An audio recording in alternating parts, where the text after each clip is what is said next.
Hello, this is Doron and I'm here to show you a walkthrough of the game Through the Ages, which is currently my favorite game. I have played it more than 10 times by now in a span of about a month. I've had this game for a while, but had the chance to play it only about a month ago for the first time. It took me about 4.5 hours to learn it, and I wish I would have been able to find a video online to give a walkthrough that will explain things to me the way that I understand. Even though there are some great walkthroughs or review videos online available, none really satisfied what I needed in order to learn this game. This game can be a little bit complicated, but with proper explanation it will be much easier, which I hope that my video will answer that call. So this is a card game, as you can see, which I believe is a very unique way of building a civilization. In this civilization game, which can take about maybe 2 to 4 hours or something like that, it could be. Each player has their mat, which represent their civilization, where they build their civilization on. And I'll explain a little bit what's going on in here. I haven't prepared anything before this walkthrough, so I might go back and forth between things, pausing a little bit, thinking, and I do apologize about that. I meant to do a review for a while, but I didn't want to wait any longer, so I decided just to just go with it, and hopefully this walkthrough will be good to your satisfaction. Now, there's a row of cards here that after a turn you replenish whatever cards are not there, you remove some of them. There are 4 decks, which each deck is an age. You start with Antiquity, which is represented with the letter A on top, and A on there, and the first age is Antiquity, second one is Middle Ages, third one is Age of Exploration, last one is Modern Age. Once a deck is exhausted, you start replenishing with cards from the New Age. Once the last card from the 4th age, the Modern Age, is being placed in this row, every player has one more turn to go, and then the game is over and you will compare the scores.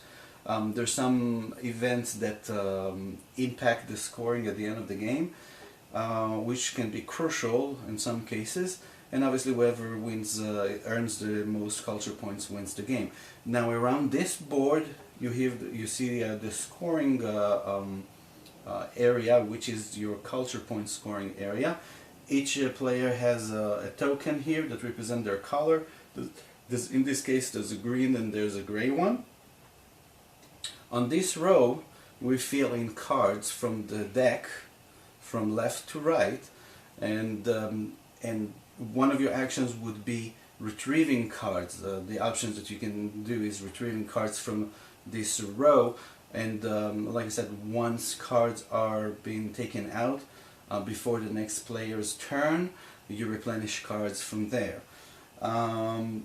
Let me see what would be the wisest way of, the simplest way of explaining this. Maybe I should start from the player board.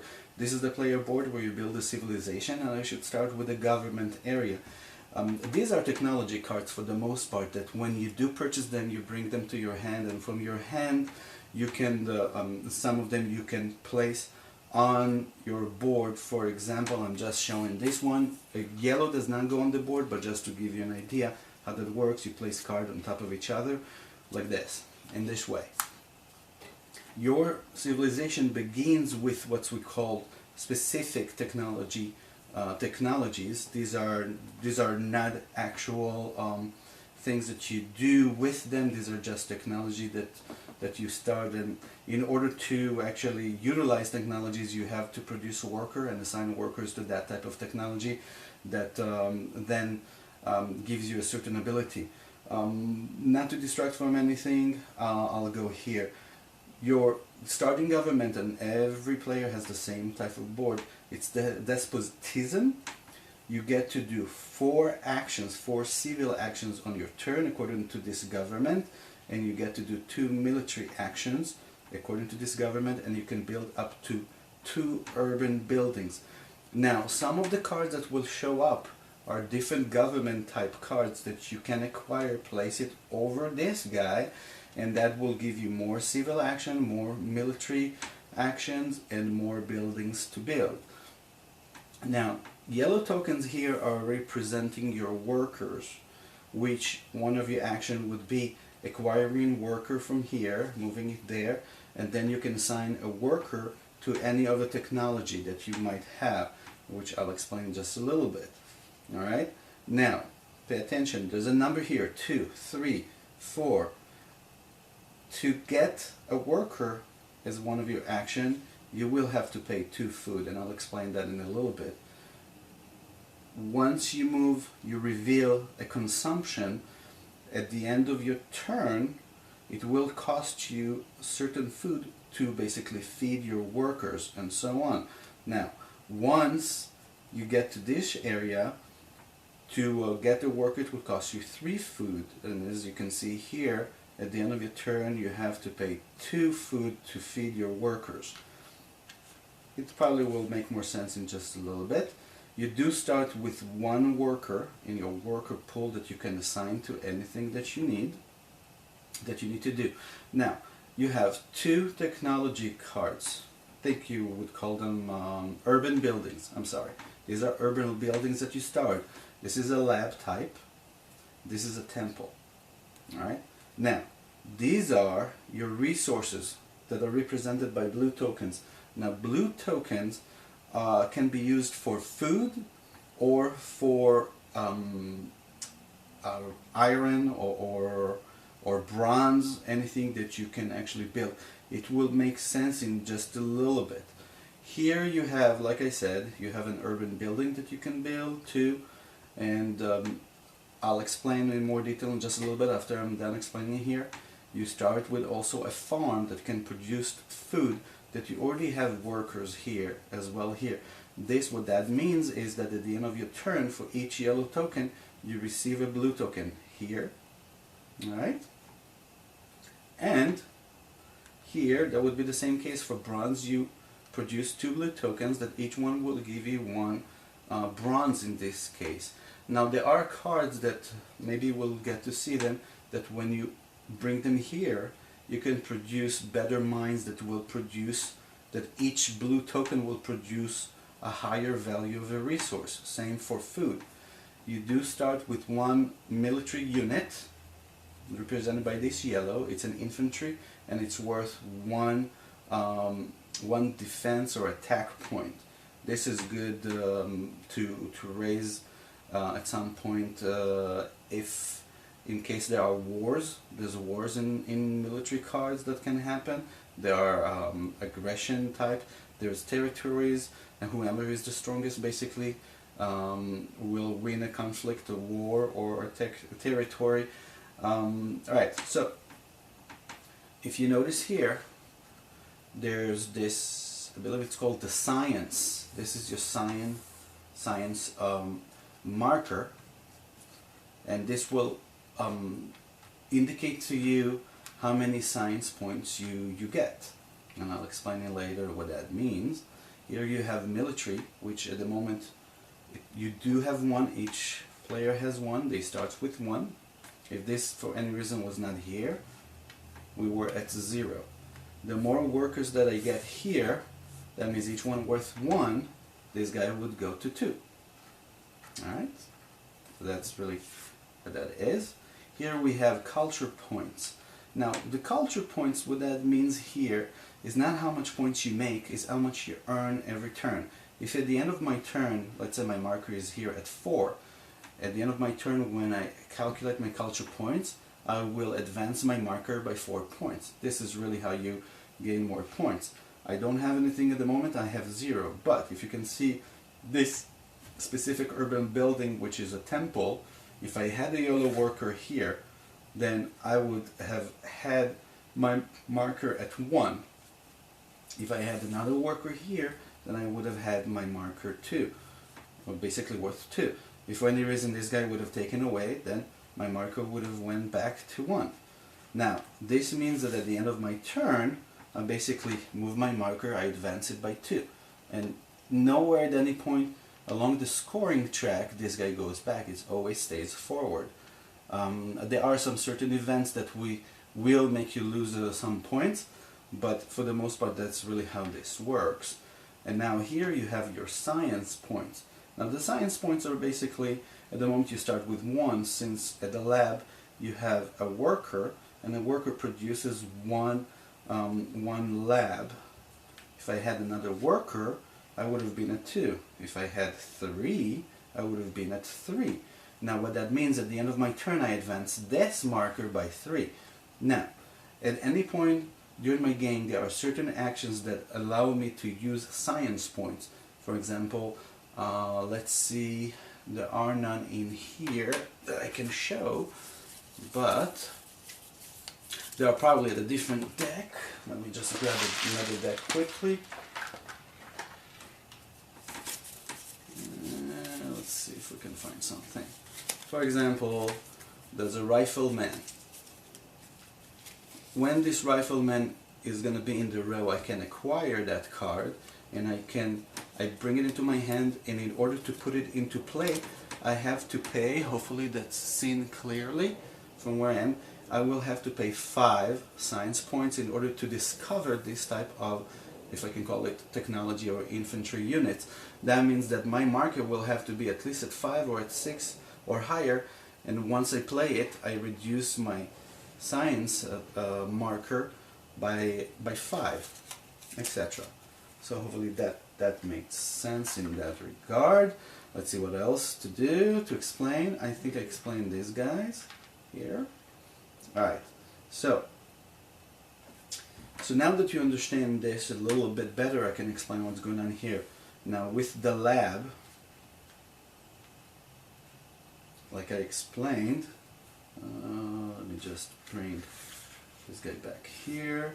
Like I explained, at the moment, at the end of your turn, you will gain 1 science points, which, as you can see, is important. The more you have science points, the better. If I would like to gain more to place another worker here, it will cost me 3 resources, which in this case would be bronze. That means I will need 3 of those. I don't have them at the moment. When I have them is at the end of my turn. So that will cost me 3 in order to add another worker to produce more science point. Religion, which you start with 0, it will earn you a culture point on this track, as well as a smiley face. A smiley face is what's in here. Now what it is basically indicating content workers, and basically what that means, if there are no workers here, that means that I don't have any smileys here. That means that I would not get any resources. I basically need to make sure it's a better idea, it's a good idea to make sure that my marker is always in the area, or I should say that I should never have empty white spots that are farther than my marker. That's basically, because there are some action associated with that you won't benefit from, such as not producing any food or anything like that. This is one of the things that I never delve into, and I just follow the rule book without really understanding 100% what that is. Agriculture, if I'd like to produce another worker, to add another worker here, it will cost me 2 of these resources, and each one produces at the moment only 1. Bronze, each one produces 1 at the moment, and to add another worker it will cost me 2. If I'd like to add another warrior here, that will cost me 2, and then my defense will go up by 1. So this is really it. Now, except from the first turn, every turn is basically the same. But what happens on the first turn, whoever is the first to go, they get to spend only 1 action. Now there's one more thing that I would say. As you can see here, there's dots below each card. One of my action that I can do is taking a card from this row into my hand, and that will cost me 1 action. However, as you can see here, there's 2. If I'd like to grab any card from here up to this point, I will have to spend 2 civil points, 2 civil actions. If I'd like anything from here, it is 3. The good thing about not getting anything from that spot is that cards are getting removed, eliminated from this row at the end of your turn, with the exception of the first turn, and the cards move to the left, which they actually become more affordable, if I can call it this way. Now, as you can see here, there are markers here of people. Here it says 4, 3, and 2. At the end of your turn, if it's a 2-player game, you have to remove any cards that are here up to this point, and then move all of the cards and replenish. With the 3 players, you remove these 2, move, and then replenish. With 4, you remove only this card if there's anything here at the end of your turn, and then move and replenish. Alright? So I'll go for, and I'll play a couple of turns to give you an idea. But the first turn, and only on the first turn of each player, the first player in a 2-player game, that's how it goes. The first player gets to spend only 1 civil action, and normally that would be picking up a card from this row up to that point. So I can pick any card that I would like. The second person gets to spend 2 actions. Now what I like to actually do is explain to you some of the cards that are here. Yellow cards are action cards, and these are, I think, the only cards that once you grab them, you cannot play them on your turn. You have to wait to the next turn. These are basically action cards, that some of them gives you an additional food, some of them gives you an additional scoring, like here it says score 1 science point. So once you play them, remember, once you pick it up, you have to hold on to it to the next turn, and then you can play it. Other cards which are purple are wonder cards, which if I decide to pick this up, that's, I believe, the only card that does not go into your hand. It goes into action right away. And what it is, once you place it down, that means that you beginning to build it. And now the way that this works, for example, for the pyramids, and hopefully it's seen from where I'm sitting, is you gain 1 civil action once you complete this a wonder. And the way that it works is by paying resources.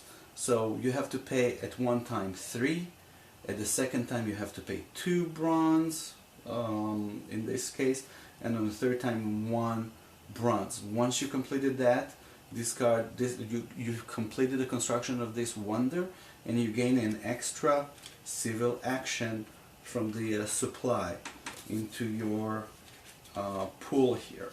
That's what a wonder is. I hope that makes sense. Another type of card is a green card, which is a leader. A leader gives you a certain ability during your age. It basically helps you do something unique and specific to you, such as increasing population would cost you, if it would have cost here 2, as I'm pointing, this leader, which is Moses, says that you can increase your population, but you pay 1 less. So I would pay for a worker from this area only 1, a worker from this area only 2, etc. A leader card, once I take it from the row, I put it in my hand and I can play it. So that would be 2 actions. An action is buying a card from this row, acquiring a card. Another action is playing a card from your hand. Another action is increasing your population. Another action is actually building something here. There are some other type of cards here. The better cards, labs and temples, better cards of farms, mines, and war. So let's just go through a couple of turns possibly. So I'm looking here. Let's say that I would like to grab the wonder. So I play 1 civil, grab this card goes in play. Since this is the first turn, my turn is over. Now as soon as I finished my turn, what will happen is we're going through the production. Now you have here, instruction tells you the production. If you have any discontact workers, you do not produce. However, if you have any, you go like that. we'll go with philosophy first. I do have a science points here. That means I can advance my science by 1. Religion, I have nothing. Farm, I get to produce 2 blue tokens. Bronze, I get to produce 2, and the warrior stays there. Alright, now one thing about the blue tokens, and I believe it doesn't play in the simple game, only in the advanced and the full game, corruption. Once you reveal this token, and you always take in an order, you will have to, at the end of your turn, pay 2 corruptions in this case. Once you replenish, you have to take 2 and put them back in here. So you always want to try and obviously avoid doing this. Now it's this player's turn, and they decide they can either take 2 cards from this area or 1 card from here. And this guy decides to take, let's say, a card of this, and 1 card from here. Alright, so that's his hand. This was the first turn. After the first turn that everybody is completed, then we replenish the row. But from now on, after each person's turn, we're going to do a replenish. So now a card is gone here. All of these cards move here. I know I didn't do the production for the second player, and I'll do it in just a second. Now this is one of the annoyances of the game. Aside from setting up the game that takes a little bit of time, this is also an annoying part. Alright. Now there's one thing that, you know, I'll be playing this game actually online a lot, and many of my actions are automatic, so I have to say that there's one thing that I'm uncertain of at the moment, and oops, I think that I'm missing a token here, is your military. Now, at the end of your turn, if you haven't, whatever military units you did not spend, and on your first turn, and obviously you don't get to spend any, you get to get a military card into your hand, which these cards can be used at the beginning of your turn. So now, let me just advance this guy also. Alright, so now it's this guy's turn. Now he has 2 cards in his hands, and there are several types of military cards, and I'm not going to get into them, but green cards, what you can do at the beginning of your turn, you can play 1 card, and in this case an event. You take a card, this is my turn now, and I place it in future event. It's not being used now, but I'm basically preparing. I'd like it to be in the game because I think that it will work in my advantage. Once I place this in here, I get to once I place this here, then a card is being exposed from here, and then there's an action that happens, an event, development of trade routes. Each civilization scores 1 science and 1 production and 1 food. So 1 science point for each one of us, 1 food, and 1 bronze. So that happens. This is a past event. Now I can start my regular actions, my civil and military actions. So what do I want to do? Let's say what I'd like to do, I'd like to increase my warrior, my army, to make it stronger. So my first civil action is I will create another warrior, and I grab a worker from here. If I didn't have any, then I would not be able to do that. So now my army equals to 2. I have a more powerful army than this guy at the moment. Now as my second action, I would like to get another worker. Now a worker will cost me 2, and I have to pay 2. Now each of these tokens worth 1.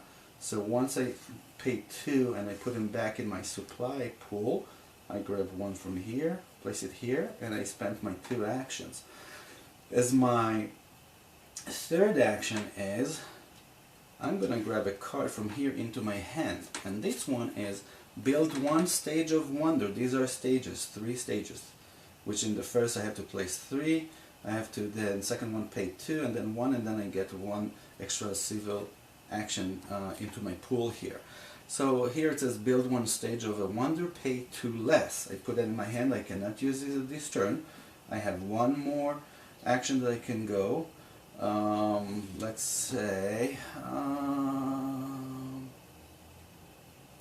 I'll grab this one. This card is Rich Land. Build a new mine or farm and pay 1 less. Alright, so this is here.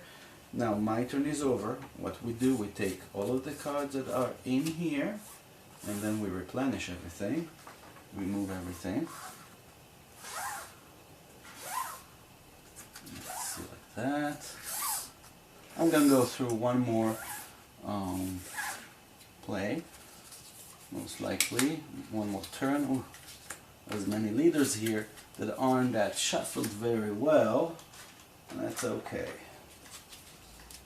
Alright, take one, and there you go, there's another army unit here. Alright, so now, this is still my turn here.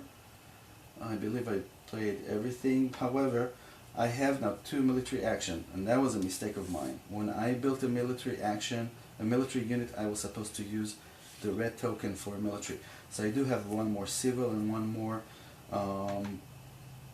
more military action. I cannot increase my population. There's no limit to how many workers I can have in my worker pool, but I cannot increase it at the moment because I need 2 food and I have only 1. So what can be as a civil action? I can probably grab another card, but let's pretend that my turn is over since I replenished. So now what we're doing, we are checking to see, do I have any culture, anything on the culture here? That means no, I do not advance. I have 1 science, so I bring my science point here, and I think my turn is over. Now it's this guy's turn. Now this guy has the option to play a political card, and again they can do an event. Alright, let's do an event. He plays 1 in the future, and he picks up 1 and he reveals it. Each civilization produces 2 resources or 2 food. Alright, so this guy chooses, I'll need probably some people in the future, so I'd like to have more food, and I would like to actually do the same. Alright, so this is done. Now this guy thinks, alright, what I'm going to do is the first turn I'm going to increase my army because I suspect this guy is going to do something here. So in order to produce this military unit, I have to pay 2 bronze for that. What else do I want to do? I'd like to take a leader, pay civil for that, and I would like to play it right away, and you put it somewhere. So that costs me also another civil action, but now from now on, if I would like to increase my population, it costs me 1 less. And let's just do it for the sake of this exercise. So it costs me 2 normally to get an extra worker. So, but according to my leader Moses, it cost me 1 less. So I have to pay 1 only. 1, and alright, so I paid my civil action, and I have another worker. I apologize. The battery ran out in the camera while I was recording, and I think this setup is exactly where it was when the battery died. Anyway, I believe that this player's turn I was explaining.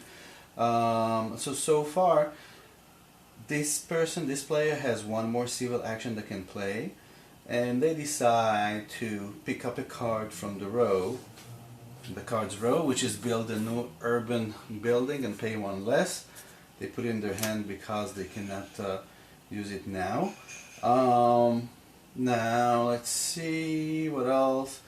He has 1 military action, and he cannot do anything with it at the moment. He cannot build another unit because building another unit, although he has a free worker, he doesn't have enough bronze. So his turn is over. So what happens is, again, cards are going down. These cards are coming here. We shift them down. Alright. Now antiquity is basically over, and now Middle Ages begins, and we replenish from this deck.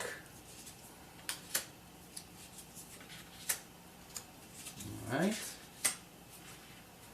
As you can see, there's different cards. There's blue cards, which I may have not covered, but they're basically special cards that give you certain unique abilities. Now the scoring, before the scoring, let's replenish first of all food. He gets 2 food, 2 bronze, and the scoring is, if we go in the lab, he has 1 lab, he moves 1, and that's it, what it seems like it. So really this is, hopefully that was somewhat short enough that you were able to follow my instructions. I was trying to be as clear as possible. I hope you enjoyed this walkthrough. It would be appreciated if you can like it, subscribe, and remember that sharing is caring. Thank you for watching.